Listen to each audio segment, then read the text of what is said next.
Hello and welcome to a new episode of 60 Seconds here at StartupTV. As every week we are broadcasting live from SpaceCheck co-working here in Berlin, and we're presenting amazing startups who pitch their idea in less than 60 seconds.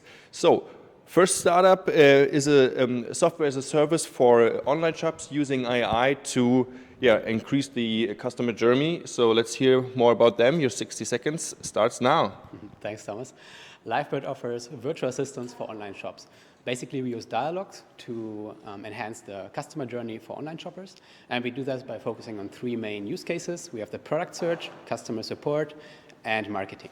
So for product search, the goal is to make the search as intuitive as possible. So imagine you're on your phone on a website, you can just press a button, say, hey, show me some white sneakers in 42, and directly see those products.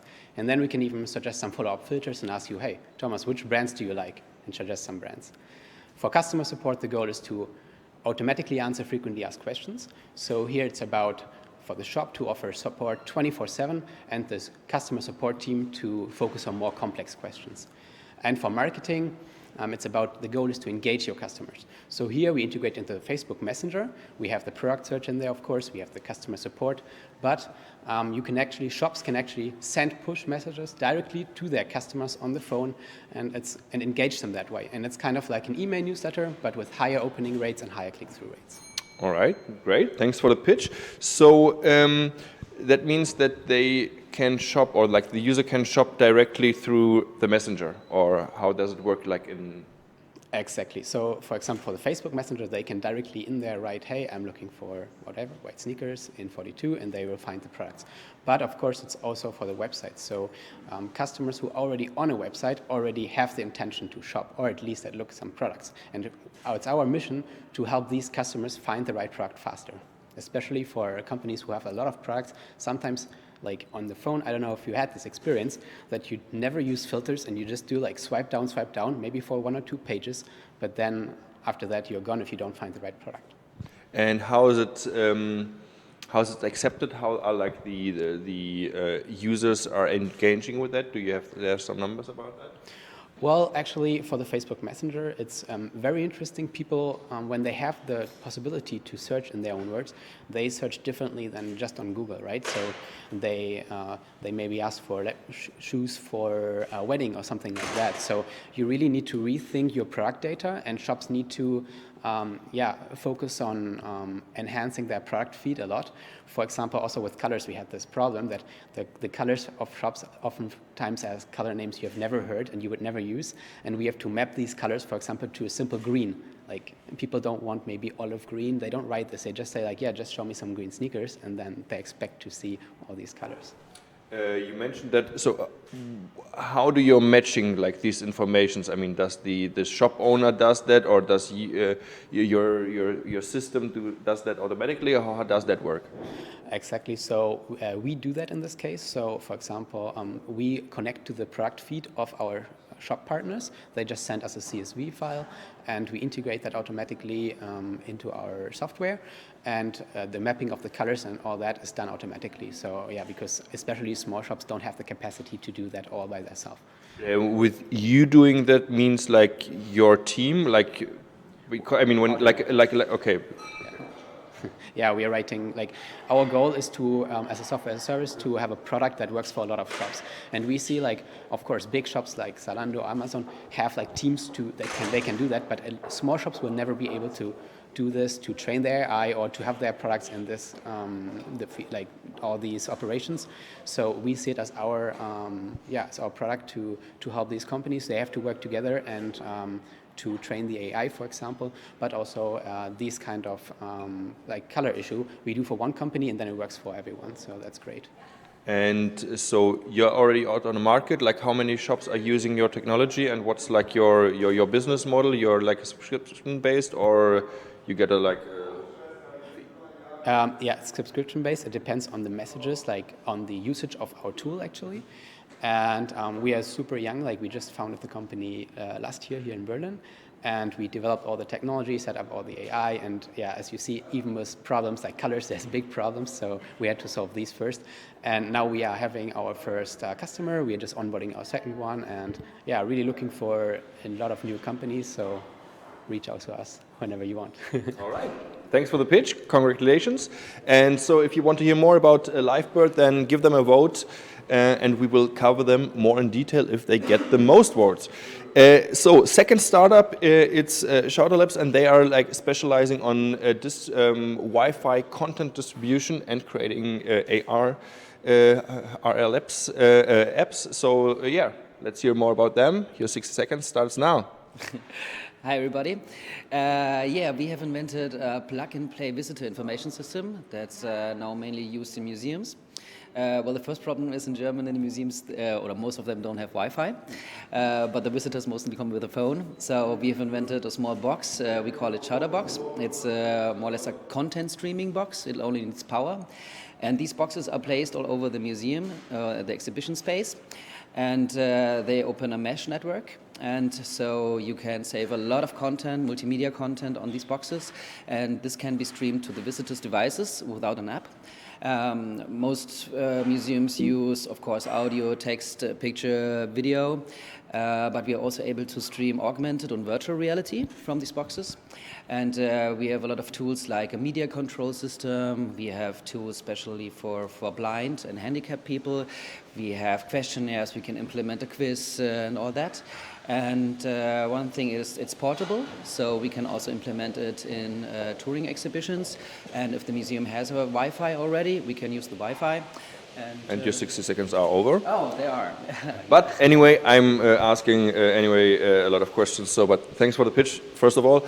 And so, who is creating the content of like for the museums? Do they deliver it and then you just like make it nice and clean and put it in your box, or how does that work? Well, the special thing is the museum can do this by themselves. We have invented our own content management system with an editor. So the museums, they can implement the content by themselves, but we can also do it, or we have partners who make that. We are strictly focused on the software and the technology. And so, and the need is there that you're bringing like additional information about the pieces what are in the museum and distribute it in an easy way to the visitors. Yeah, definitely. So today the people are used to get the information they want. They all have smartphones. And well, in a museum there's still, of course not in all the museums, but in most museums there's still this gap to deliver all these amount of information. Most museums, they have an audio guide, so you can listen to audio files, but additional content is not available. And especially in the education sector or in museums, there is a big opportunity for augmented reality. So you can display objects in a complete different way, how they work, you can open them, show how they look like before for thousands of years ago, for example. And so there's a big chance, a big opportunity for that. All right. Also there, like how far are you in how many museums your box is already used, or how many people are using it? So do you have some numbers for us? Yeah, around 60, 65 museums and exhibitions use our system, around that. And there are also big museums, so the Museum for Natural History in Berlin, the Salvador Dali Museum, the German Historical Museum, Staatliche Kunstamt in Dresden, and so on. So we have some big museums who use it already, but we have also smaller museums who use it, for example, das Friedrichshain-Kreuzberg Museum at the Cottbusser Tor, for example, and they all make the content by themselves. Yeah, and yeah. And you're focused only on Berlin, or are you offering it to other museums as well? And what is like the business model there? So what does it cost? Do they buy that once, or do they have there also like a subscription fee? We're not only focused in Germany. We have museums from Friedrichshafen to Hamburg, so over Germany, and we have also some clients already outside Germany, in the Netherlands, Belgium, and so on. And we have different business models. Of course, you can buy it, but we offer a lot of services, so also software as a service. You can rent it, and we have also a partnership model. A lot of some museums use, for example, Liebermann Villa am Wannsee. It's an art museum here in Berlin. And there you get all our technology for free, but we get a share of the money the museum makes with the guide. So the visitors have to pay at the entrance to use the guide, and we get, in this case, 50% of the money the museum makes, and therefore the museum can use all of our products to use it in their exhibition. All right, nice. Thanks for the pitch. Thank you very much. If you want to hear more about shoutr Labs, or if you want to test them, then go into any museum and see if they are there and test them. Let us know what you think about the product and give them a vote if you want to hear more about them. Last but not least, a startup with a social impact, SIRPLUS, they want to work against food waste. So how they do that and why it's really needed, let's find out. Your 60 seconds starts now. Thank you so much. Yeah, we are SIRPLUS, and we are making food saving mainstream. Did you know that 50% of all food is wasted in Europe? That's one truck alone in Germany every minute. How we are making food saving mainstream? Very easy. We are saving the food which the local food banks in Germany don't save, from retailers, wholesalers, and producers, farmers. We check the food if it's still good, and then we sell it in our rescue markets in Berlin, and as well in our online shop, where you can choose from more than 300 products, or choose as well a vegan box, an office box, vegetarian box, organic box. And we want to enable everyone to become a food saver and to have it very conveniently to be part of the solution to tackle food waste. And therefore, we decided as well to expand in the next years all over Germany and Europe, and we have already saved more than 1,500 tons of food, and we are looking forward together with you to save even more food. You save money, you help the environment, and you do something good, so a win-win-win solution. Thanks for the pitch, perfect on time. So you already mentioned like there's, but can you give us like a bit more numbers, like how many food is wasted, and like what kind of food you are like actually like concentrating on? So globally, it's 1.6 billion tons of food which is wasted. In Germany, it's just 18 million tons. So that's still, one truck per minute, so a lot of food. So actually 50% of food in Germany is wasted, and 50% of this waste is happening in our homes. That's why we are an impact startup. We not only want to save food directly, but we want to enable the knowledge as well that we are saving, that we could save a lot of food at home, because the best before date, a lot of people see it as a throwaway date, and actually food is often weeks, months, sometimes even a year over the best before date, still good. And so we want to really enable the people as well to trust more their senses.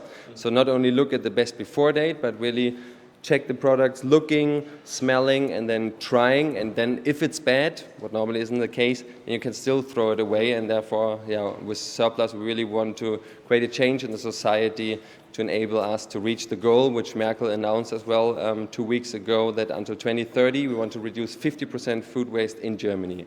And how are you doing this enabling? So how you like do teaching, or do you do workshops, or how's the process there?